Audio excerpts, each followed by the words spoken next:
The black light in my hand told me things I should have never known. Word by word, over a month's grim fascination. It had been 3 days, and not a word from the man in room 304. Not a single cent for his stay either. I made my way to his room that morning, intending to collect. When he hadn't answered to my knocks and demands to open the door, I let myself in with the spare key. The lights were off, and it was strange. The room was darker than it should have been on such a cloudless day. As I stepped through the door, I was met with a gasp of stale air, the stink of wet, rotten meat.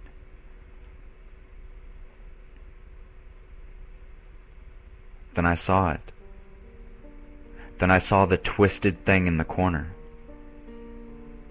A thing that used to be the occupant of 304. Before he died a clearly unclean, unnatural death. I won't describe how it looked. I can't even stomach the mental picture for long.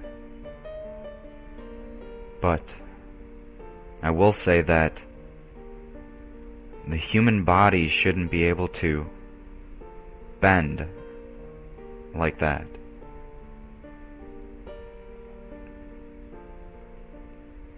The police taped off the doorway, and I wasn't allowed in, of course. But as they escorted me away, I saw one thing through the lit doorframe. The walls. They were covered in writing that I couldn't quite make out. Not penned, but painted. Painted in an all too familiar telltale red.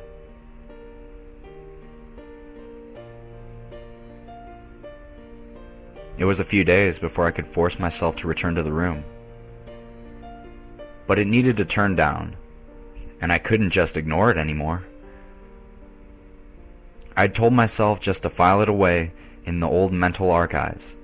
Out of sight, out of mind. Just do your job, business as always, and keep out of other people's affairs. That's how you keep your sanity in this business. I'd been running this hotel for quite a few years, and that wasn't the first crazy thing I've seen. Though, admittedly, it was the most unsettling. I tried to keep my head down, just focus on cleaning and getting out as quickly as I could, but my curiosity got the best of me on my way out. As I turned out the lights, in the pale mid-afternoon sunlight pouring through the door left ajar, I saw a slight residue where writing used to be. Just a few words.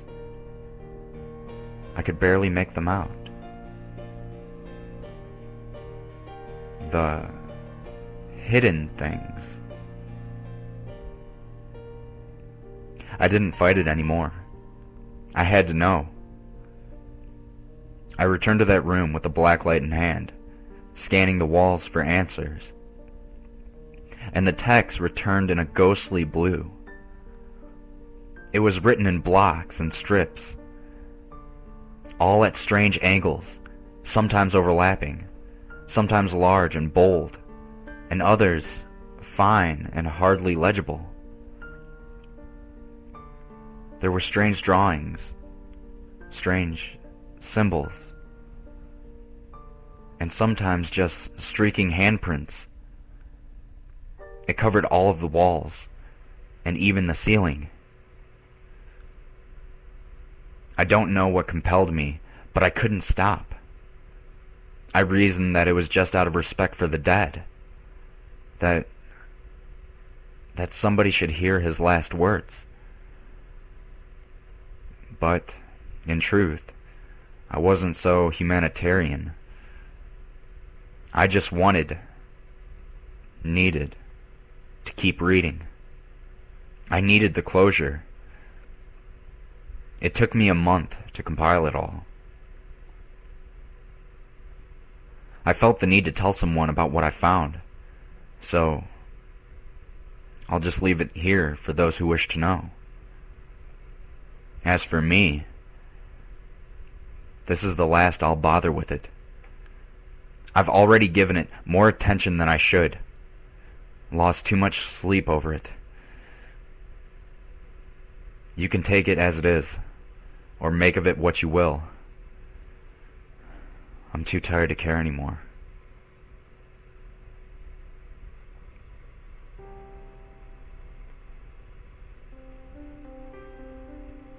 They haunt those who know of them, and they claim those who have wronged them.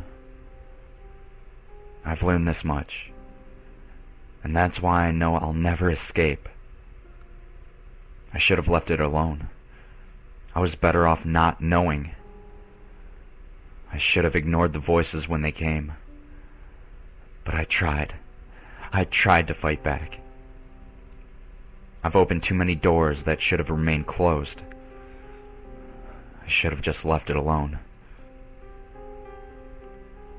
A voice chortles from the bottom dresser drawer. A hideous noise of throaty snorts, crackling consonants, and airy vowels. Yeah. Though I was walking through the valley of the shadow of death, I will fear no evil. It laughs at me. They never show themselves in the light.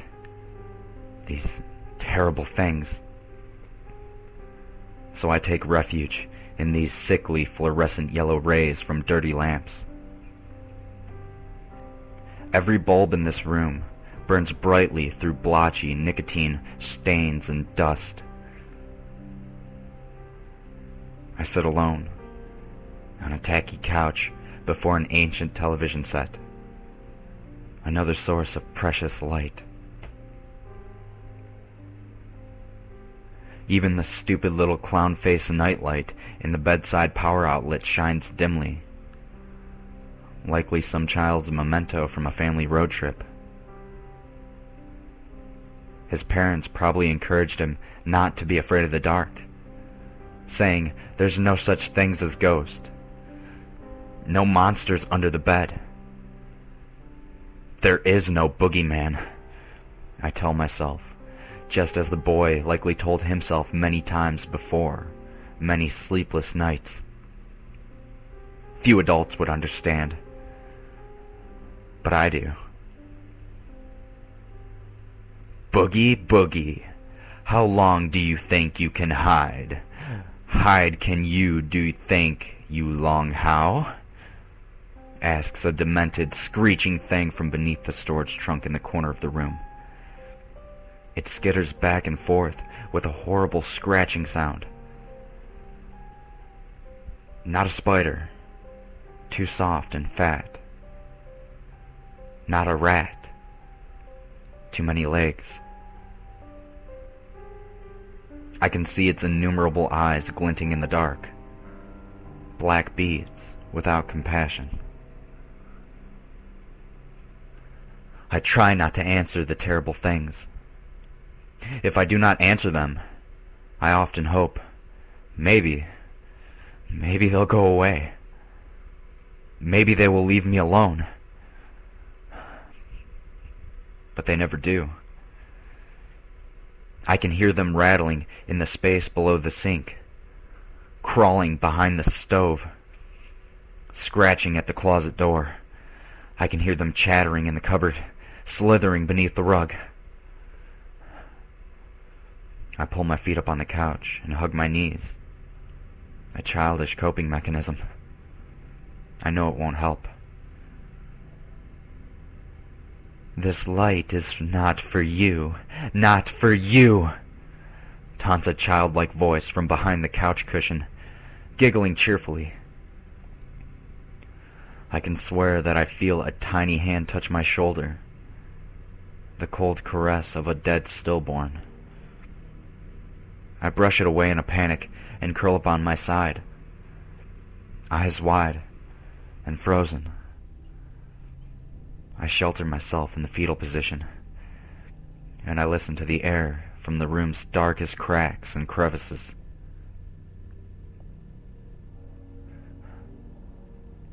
Silence. Deafening silence. Unbearable silence. They can't fool me. I know they're still here. I can hear my own quickened breath. Hyperventilation takes me, and the room begins to spin in a whirl of smudged colors and shapes. I close my eyes tightly, and I can hear them skittering from every corner of the room. I feel them crawling over me, passing strokes and taps from talons, pincers, fingers, toes, and other limbs and digits I can't identify. I open my eyes with a gasp, like surfacing for air, and they're gone. I stare into the emptiness of the well-lit room, and they laugh at me maniacally from their hidden places. My teeth chatter with fear, and my eyes well with tears. Leave me alone, I plead quietly, though I feel like I'm talking to myself. They listen. They always listen. But they delight in madness. The lights dim and flicker, and I hear the hidden things gnawing anxiously at the walls and at the floor. In my head, not long now long not. You'll soon join the ones forgot, sings the lyrical gentleman at the windowsill. The voice, a twisted Cheshire cat. It claws and squeals, creaks against the filthy glass. A chill runs down my spine. And for a moment,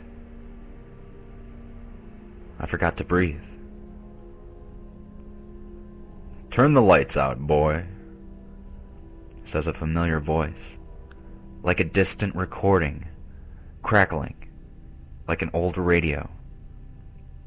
My dead father speaks from the gurgling depths from the toilet bowl. "This electric bill is highway robbery. Turn the lights out when you're not in the room. Money doesn't grow on trees, boy." I hear the toilet flush, and the lights begin to flash and flicker one after another. The terrible, hidden things laugh at me. They taunt me, mock me. I clutch desperately at my temples and grit my teeth. But I am in the room, Dad.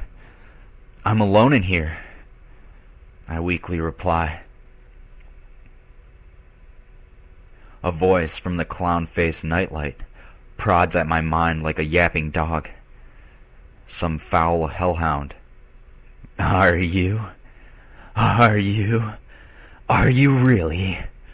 Are you? It asks in repetitive torment. The plastic coloring of its skin seems to peel and melt away. I avert my eyes. This is not happening. This is impossible, and I will not believe it. I have to stay in control. I can't let myself go mad. A voice from the darkness in my left shoe near the bed hears my thoughts. Mad, bad, glad, sad, titter-tatter, pitter-patter, mad as a hatter. It teases me with a shrill voice like a squealing hog. I shake my head, sobbing violently as I try gravely to ignore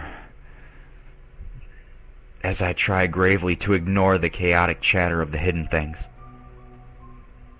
I lose myself in memory. The hindsight of pitying people like me, the haunted ones, thinking them crazy. They were alone in their suffering, always alone. The world would never understand. Are these things real? Are they only in my head? Some disturbance of the mind? Honestly, I'm not sure that it really matters anymore. The lights flicker, dim, and die at last. I can hear them declare their presence, turn by turn, a prologue for the oncoming slaughter. "We," says the gruff voice from the bottom drawer. "Are," says the demented creature from beneath the storage trunk. "Legion," says the child from behind the couch cushion. "4," says the gentleman at the windowsill. "We," says the voice of the melting clown. "Are," says the monster in my shoe. "Many," says the father, says my father from the toilet bowl. I hear them converge on me in the darkness. A terrifying clatter blanketing every surface in the room. No escape. I can only wonder what they will find of me after the hidden things have their way. I wonder if there will be anything left to find.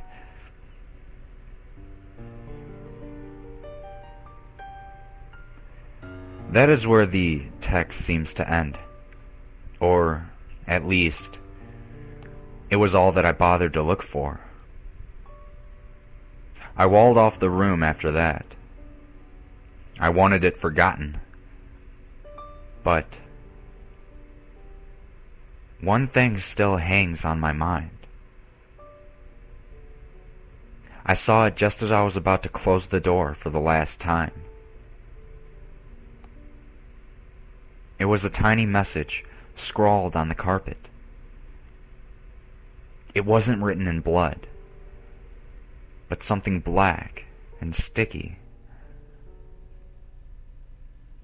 I keep telling myself it must have been something I missed, though I don't know how I could have. Not with all the times that I've been in that room since it happened. I hope that's all it is. Because if it's not, then that would mean it was left for me. Run or fight for all your might. Hush the creatures of the night. Spare us not this dreadful light. We shall hide ourselves from sight. Stay the while, but for your crime, at death knell's chime, we will claim your soul in time.